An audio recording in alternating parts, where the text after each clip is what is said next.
കേട്ടാ. I love U.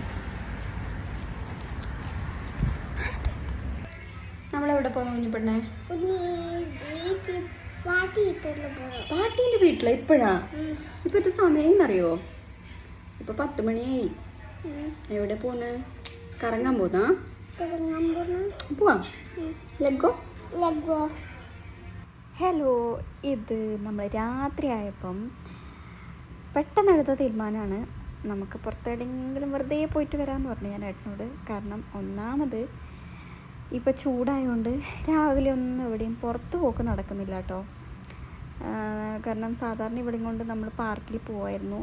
പക്ഷെ ഇപ്പം ഭയങ്കര ചൂടായതുകൊണ്ട് വരുമ്പോഴേക്കും നമ്മളിങ്ങനെ എന്താ പറയുക, മുഷിയെന്ന മാത്രമല്ല തളരും ശരിക്കും പറഞ്ഞു കഴിഞ്ഞാൽ. അതുകൊണ്ടാണ് ഇപ്പം പാർക്ക് കൊണ്ടുപോകാത്തത്.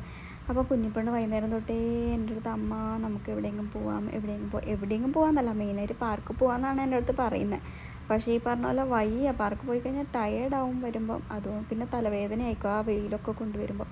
അതുകൊണ്ട് തന്നെ വൈകുന്നേരം എവിടെയും പോകാറില്ല. അപ്പം പിന്നെ ഏട്ടൻ ഡ്യൂട്ടി കഴിഞ്ഞ് വന്നപ്പോൾ ഞാൻ പറഞ്ഞു ഒരു 8-8:30 ആയപ്പോൾ ഞാൻ പറഞ്ഞു എവിടെയെങ്കിലും പോയാലോ നമുക്കെന്ന് പറഞ്ഞു. പിന്നെ ഏട്ടൻ വന്നപ്പോൾ ഞാൻ ജിമ്മിൽ കൂടെ പോയി വന്നിട്ട് പോകാമെന്ന് പറഞ്ഞു. ജിമ്മിൽ പോയി ഏട്ടൻ വന്നപ്പോൾ ലേറ്റായി. പിന്നെ ഏട്ടൻ വന്ന് കഴിച്ചിട്ടാണ് നമ്മൾ പുറത്തിറങ്ങുന്നത്. അപ്പോഴേക്ക് 10 മണി കഴിഞ്ഞിട്ടുണ്ടായിരുന്നു.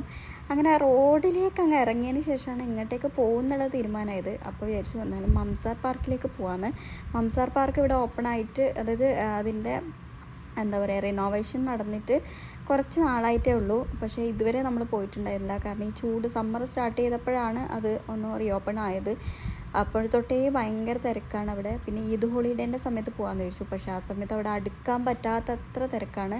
റോഡ് വരെ പോലീസൊക്കെ ക്ലോസ് ചെയ്തിട്ടുണ്ടായിരുന്നു അങ്ങോട്ടുള്ള. അതുകൊണ്ട് നമ്മൾ ഇതുവരെ പോയിട്ടുണ്ടായിട്ടില്ല. അപ്പോൾ മേടിച്ച് വന്നു. അപ്പോൾ അങ്ങോട്ട് തന്നെ വിടാമെന്ന് വെച്ച് നേരെ മംസാറിലേക്ക് പോയി. തിരക്കൊന്നും ഉണ്ടായിരുന്നില്ല, പക്ഷേ കുറച്ച് പേരൊക്കെ ഉണ്ടായിരുന്നു നടക്കാനൊക്കെ വരുന്നവർ. അങ്ങനെ കുറച്ച് നേരം നടന്ന് കുഞ്ഞിൻ്റെ സൈക്കിളൊക്കെ കൊണ്ടുപോയിട്ടുണ്ടായി. കുറച്ച് നേരം അവളെയും കൂടി സൈക്കിളൊക്കെ ഓടിപ്പിച്ചതായി നമ്മൾ വീട്ടിലേക്ക് മടങ്ങാൻ കേട്ടോ.